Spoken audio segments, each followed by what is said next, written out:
শালিক রেস্টুরেন্টে, ওখানে আমি জিএম হিসেবে কাজ করি। আমি তাকে কিছু টাকা ধার দিই। এটা আনুমানিক ৫০-৬০ লাখ টাকা মতো। পরবর্তীতে সে ওই টাকাটা না দেওয়ার জন্য আমাকে ঢাকা নিয়ে যায়। ঢাকা নিয়ে গিয়ে সে যে বাসায় থাকে ইন্দিরা রোডে নিয়ে যাওয়ার পরে আমাকে একটা কক্ষে বন্ধ করে রাখে এবং আমার থেকে কিছু ভিডিও ক্লিপস এভিডেন্স হিসাবে তৈরি করবে এবং ওখানে যে মেয়ে স্টাফগুলো আছে তাদের সাথে সম্পর্ক করার জন্য এভাবে কিছু ক্লিপস বানালো। ওখানে নাসির ছিল, হিমেল ছিল, তৌফিক ছিল। ফিজিক্যালি রড দিয়ে মারছে, হাতুড়ি দিয়ে মারছে, বেল্ট খুলে মারছে, মানে আমাকে যেভাবে পারছে সেভাবে অত্যাচার। তার ওয়াইফকে দিয়েও একটা ক্লিপস বানাইছে। আসলে ব্যাপারটা হচ্ছে ওই দিন ছিল শুক্রবার। আমি তখন ক্লাসে ছিলাম ইউনিভার্সিটিতে। আমি ইন্টারন্যাশনাল ইউনিভার্সিটিতে পড়ি। হঠাৎ একটা ফোন আসলো নাসিরের, তো শালিকের মালিক। তো আমাকে বলল, বন্ধু ইমার্জেন্সি একটু ঢাকা আসতে হবে, সাথে তোমার সাথে সাজ্জাদ আসবে, সাজ্জাদের সাথে যোগাযোগ করো। তো আমি প্রথমে অপরাধ জানাইছিলাম ব্যস্ততার কারণে। পরে ও খুব জোরাজুরি করতেছিল নতুন একটা ব্যবসা স্টার্ট করার জন্য ওখানে। আমি অনেক দিন ধরে চিন্তা করছিলাম ঢাকায় কোনো না কোনো একটা জায়গায় একটা ব্যবসা স্টার্ট করব। তো চিন্তা করলাম যে কথা সেই কাজ। আমরা 8:30-এর ফ্লাইটে ইউএস বাংলার আমি আর সাজ্জাদ দুইজনেই ঢাকা যাই। কিন্তু আমি তখনও জানতাম না যে এটা ব্যবসার জন্য সে আমাকে ডাকে নাই। সে আমাকে অন্য প্ল্যান করে ওখানে নিয়ে গেছিল। তো পরে ওখানে গিয়ে দেখলাম যে আসলে আমি যাওয়ার আগেই ওরা প্রিপারেশন নিয়েছিল। বেসিক্যালি আমি শালিক রেস্টুরেন্টে, ও আমার বন্ধু হয়, ওখানে আমি জিএম হিসেবে কাজ করি। সমুদ্রের গর্জনে ভিন্ন স্বাদের সামুদ্রিক খাবারের ভরপুর আয়োজন উপভোগ করতে আজই চলে আসুন প্যাসিফিক বিচ লাউঞ্জ ক্যাফে কক্সবাজারে। আর এই সুবাদে তার বিপদের সময়ে আমি তাকে কিছু টাকা ধার দিই। এটা আনুমানিক ৫০-৬০ লাখ টাকা মতো। এখন আমার তো কোনো এভিডেন্স নেই, মানে আমি তো কোনো ব্যাংকের মাধ্যমে দিই নাই। আমি এটা অল্প অল্প করে, কোনো সময় ২০ লাখ, কোনো সময় ১০ লাখ, এভাবে। পরবর্তীতে সে ওই টাকাটা না দেওয়ার জন্য আমাকে ঢাকা নিয়ে যায়। ঢাকা নিয়ে গিয়ে সে যে বাসায় থাকে ইন্দিরা রোডে, ওই বাসায় নিয়ে যাওয়ার পরে আমাকে একটা কক্ষে বন্ধ করে রাখে এবং সে আমাকে ২ দিন খুব নির্যাতন করে, শুক্র, শনি এবং আজকেও। আজকে সাংবাদিকরা যখন ফ্যামিলি থেকে যখন আমাকে পাচ্ছিল না কোনোভাবেই, তো ওনারা ওখানে যোগাযোগ করে ওনাদের সাথে, ওনাদের নাম্বারে। তো ওনারা কোনোভাবে আমাকে লুকাতে পারতেছিল না। ওনারা আমার সাথে কথা বলতে চাই ভিডিও কলে, ফ্যামিলি। তো ভিডিও কলে কথা বললে সাধারণত তো দেখা যাবে যে আমার মুখের কী অবস্থা, চেহারার কী অবস্থা। তো ওনারা এখান থেকে যমুনা টেলিভিশনের সাংবাদিকরা কল দিছে, বৈশাখী টেলিভিশনের সাংবাদিক কল দিছে, অনেক সাংবাদিকরা কল দিছে। যার কারণে ওনারা আর আমাকে হাইড করতে না পেরে ওনারা আমাকে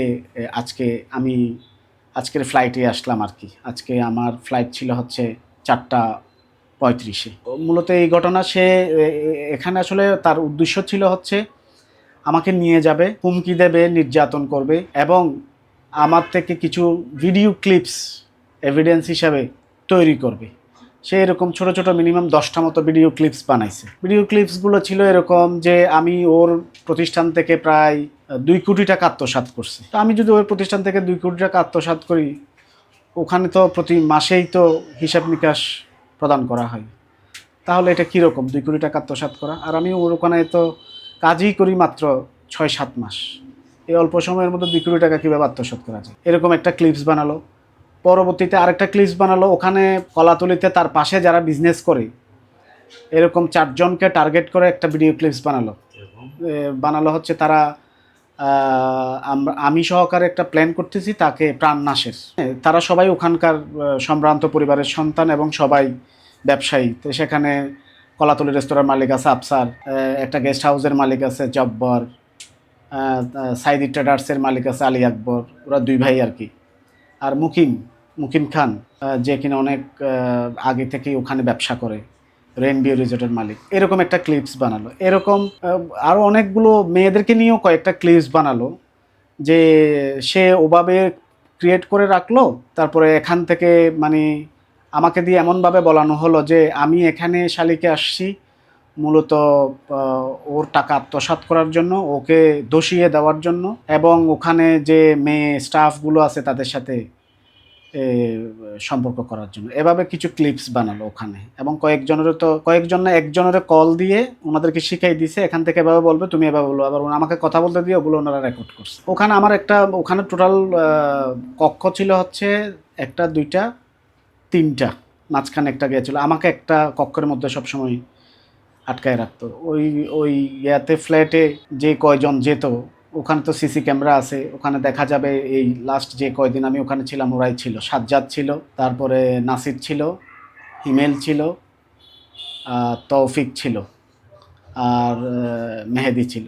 ওরা 4-5 জন ছিল আর কি। তো ওরা সবসময় যেত, সারা রাত মদ খেত, আর আমাকে হুমকি তুমকি দিত, আমাকে মারধর করতো যে আমি তোমার থেকে টাকা পাই, তুমি আমার কাছে কোনো টাকা পাও না। যেহেতু আমার একটা এভিডেন্স নাই, আমি টাকা চাচ্ছি বারবার, এজন্য সে এগুলো করে আর ফিজিক্যালি রড দিয়ে মারছে, হাতুড়ি দিয়ে মারছে, বেল্ট খুলে মারছে, মানে আমাকে যেভাবে পারছে সেভাবে অত্যাচার করছে। এবং তারা প্রতিদিনই আমাকে ওখানে একটা মেহেদি নামের একটা ছেলে ছিল, ও প্রতিদিনই সকালে এবং বিকেলে 2বার ইনজেকশন পুশ করতো শরীরের ব্যথা না হওয়ার জন্য।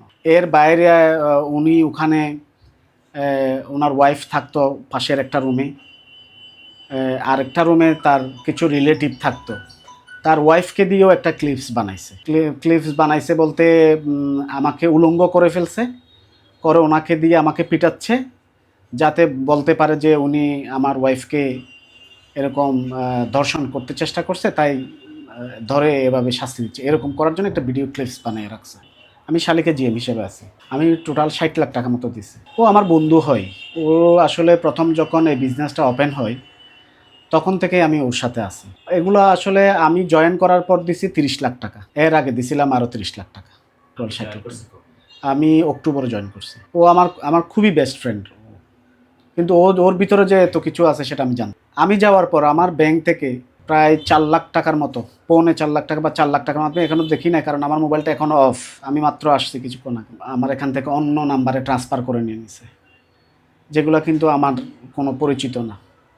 এর পাশাপাশি আজকে আরও তাদের প্ল্যানিং ছিল আমার যে ফিক্সড ডিপোজিটগুলো আছে বিভিন্ন ব্যাংকের, এগুলো তারা ভাঙবে। কিন্তু এর মধ্যেই তো সাংবাদিকরা অনেক সকাল থেকে খুব যখন জোরে সোরে যখন প্রচারণা শুরু করছে, ওনাকে ফোন দিছিল, সবার কাছে তো রেকর্ড আছে। ওনাকে যত জনেই ফোন দিছে সবাইকে বলছে ব্যবসার কাজে গেছে। আমার ফ্যামিলি যতবার, সবগুলো রেকর্ডিং আছে, যতবার ওখানে গেছে ফ্যামিলি যতবার কল দিছে ততবারই বলছে আমরা ব্যবসার কাজে আসছি, চলে আসবো। এটা হচ্ছে 2015 সালের কথা, সবাইকে জিজ্ঞেস করলে বলতে পারবেন, কলাতলিতে। তখন যখনই তার এই বিজনেসটা স্টার্ট হয় তখন আমি এই মূলত তাকে সবচেয়ে বেশি সাপোর্টটা দিছিলাম।